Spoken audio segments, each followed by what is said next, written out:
Bonjour à tous les Joliens et les Joliennes. Donc aujourd'hui on a la chance d'avoir réussi, grâce à Florie, la PR française, d'avoir un petit créneau interview avec Richard, un des producteurs de Cyberpunk. Donc du coup on va pouvoir poser une petite liste de questions en prime. C'est vraiment sympa. So let me start. So we prepared quite a bunch of questions. Of course, I believe. Ah, should be okay. No. No photos yet. Okay. So, sorry for this. So the deal is that Witcher was an adaptation of a very well-known Polish book, and from the studio. And then the first thing that comes in our head is, why did you choose to go for Cyberpunk? Because it's totally opposite direction, I would say. Somewhat. It's a bit different, yeah, for sure.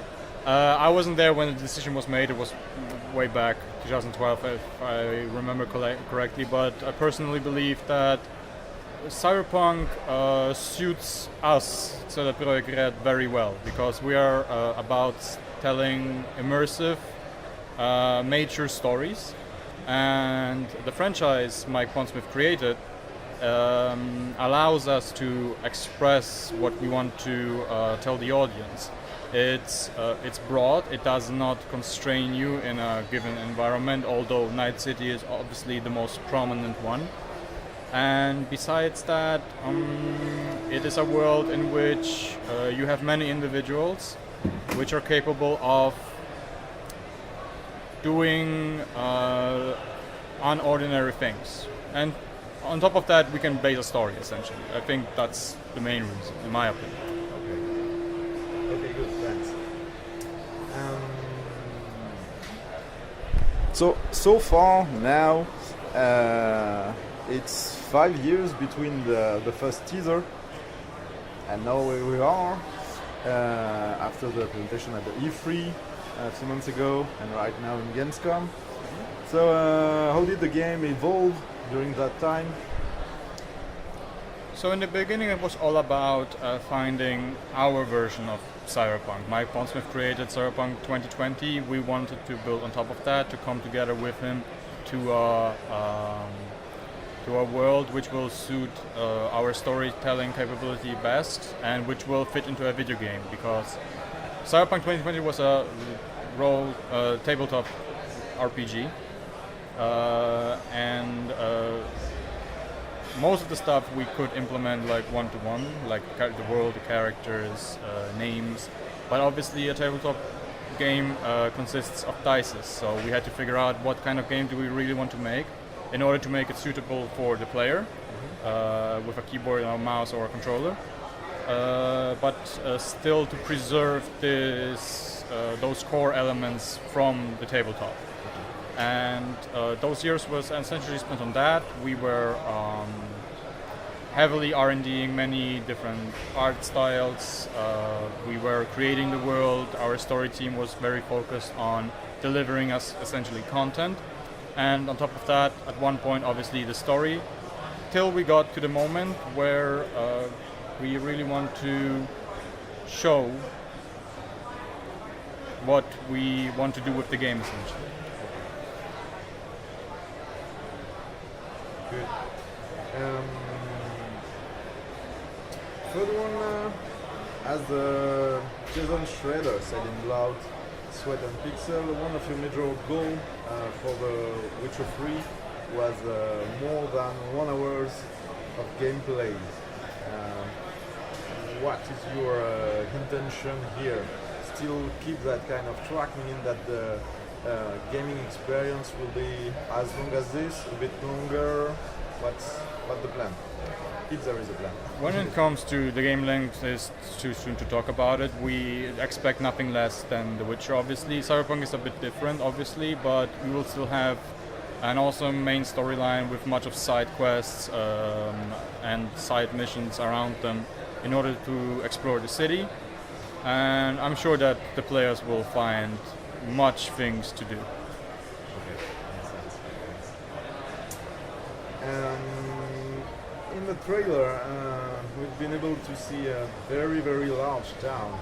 Does it mean that the player will be to visit every single part of the town?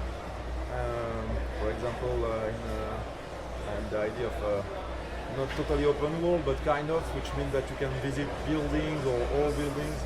So when it comes to Night City and the part you have seen in the trailer, this was one of the districts, main sub-districts that we are building.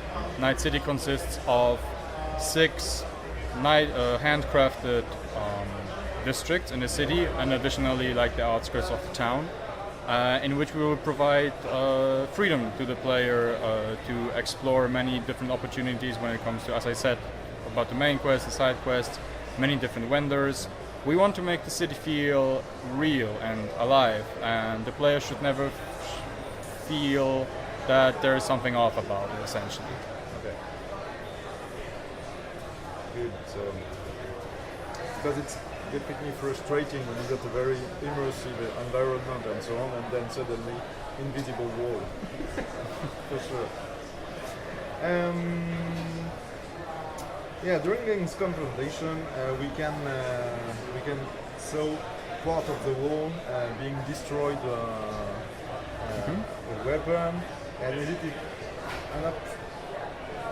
would it be frequent that we can interact everywhere, or are there kind of script around that, which means that it will be only a few opportunities? Or I don't really know how it will look design-wise. I'm a producer on the game, so this would be a better question to the quest designers, for example. But what we are aiming for, as I said about the story, right? We have the story on one hand, the world around it, but on top of that, we have to build like beautiful visuals.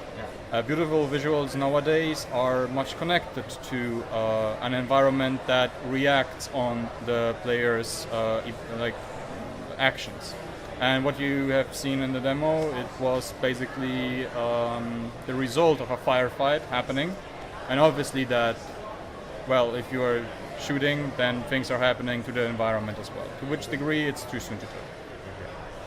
then, For me at least, maybe somebody. I assume it's more side comment on that, but you are a bit thankful to NVIDIA releasing RTX technology. I think the whole video game industry should be thankful on how much we will use it. It's way too soon to talk about this, but it's really great that they released those cards. Ray tracing looks awesome, and we are excited. What can I say?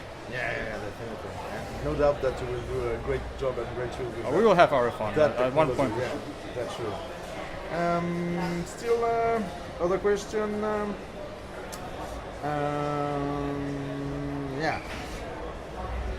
It's a bit based on all experience on Witcher, but the point was that the choice made in first and second game were not having a tremendous consequence or impact in the third one. And do you think that a sequel of the new story and eventually consequence of the story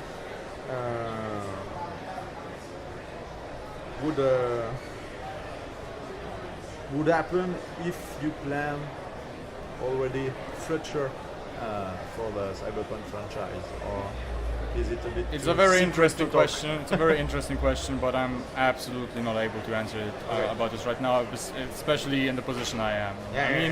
Our story team is very dedicated. They are always looking for many opportunities to make the player enjoy the story even more. But what exactly they are planning, especially in the future, I can't really tell. Okay, makes sense. Of course, as we can be upgraded and having, let's say, cybernetic modification or implants, will it have an impact also on NPC dialogues or action that we can perform on the? Would it change some quest capabilities or else? So when it comes to our player customization, we want to make sure that the player will feel that this is his character. This means that characters will react in a certain way towards you based on how you look like, how you behave, what your street cred is. And we believe that this is a very important part in order to connect you to the V you will create in your own game. Good. Then obviously, side question, but which is very important on that. Is there any, let's say, advantage sometimes to be a male or female character? The story and the game will be accessible to both body types in the exact same way. Obviously, NPCs will talk in a different way to you, but the choices will always be there. Even if the choice will look different, it's just a flavor touch. We make sure that no player, regardless of what body type he picks, will be somewhat limited in different choices. So we want to preserve both. The experience must stay the same, but sometimes you may have more empathy or something else. like that. So like the males tend to be more flirty. Slightly more let's say more easy for one or both, depending of which character you are choosing, and because at the end you will make a choice or try to follow a path, but maybe male or female could have, let's say, shorter road to achieve. Maybe, but I wouldn't really know actually. Okay. From the things I've seen, I experienced the game to be very one-to-one in order to provide again freedom. If we would add additional things for one of the body types, then essentially we would force some players into this body type because they want to see more on it. Now, question more based on the game itself, and I believe you're related to your activity. What about voice localization for Cyberpunk? Because we know that every localization is a bunch of money. So what are the plans for that? I don't actually have the numbers in my head of how many language versions we are planning. There are a lot of them. We are planning many VOs as well for the major languages. So expect for sure German, English, etc.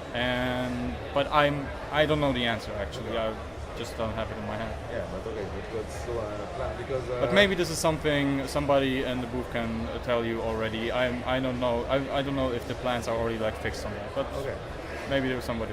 Because on some other game or else, we know that.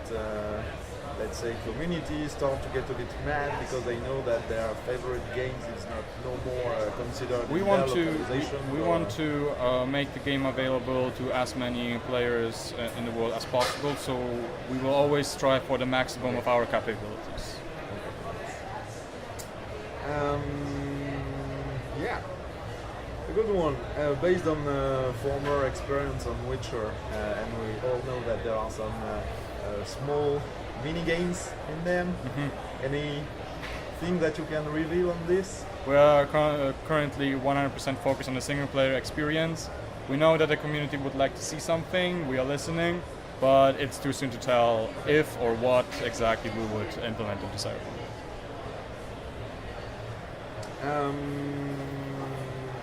And would be one of the last.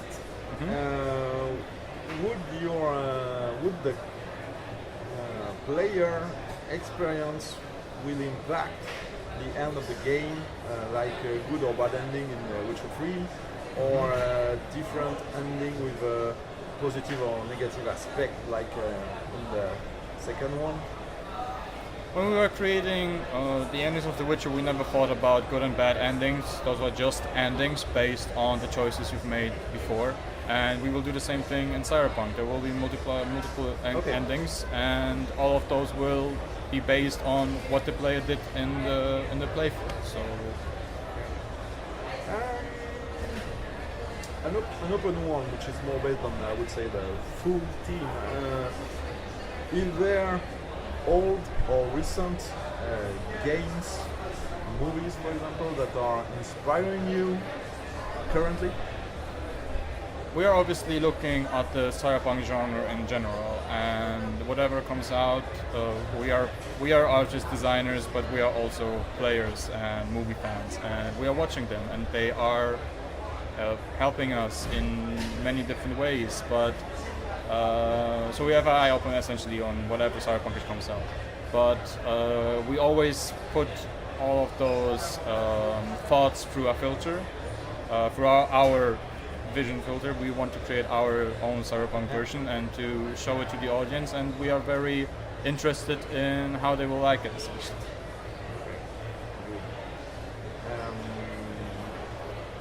We believe and know that there are many projects or side projects maybe running or else.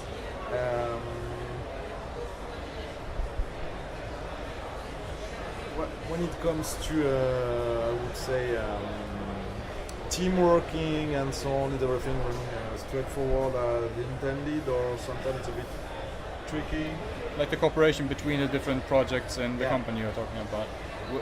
We have multiple projects in Cyberpunk. We have Cyberpunk and Gwent, and although we are not cooperating directly with each other, we are still all Cyberpunk yet.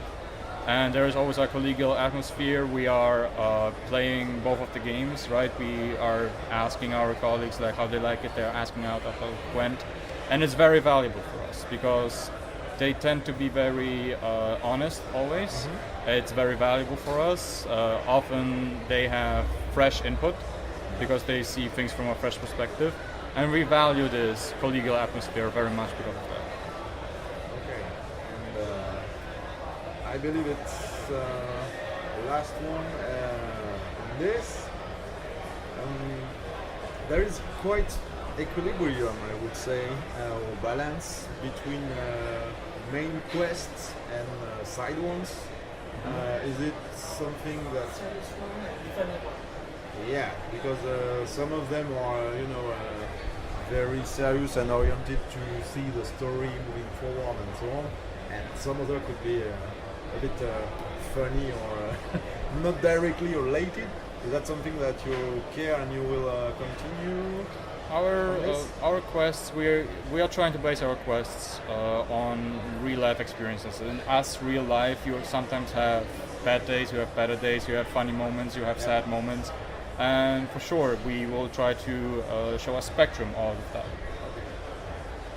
Good. So yeah. That's all from our side. Again, thank you very much for your time and for that interview. And let's wish you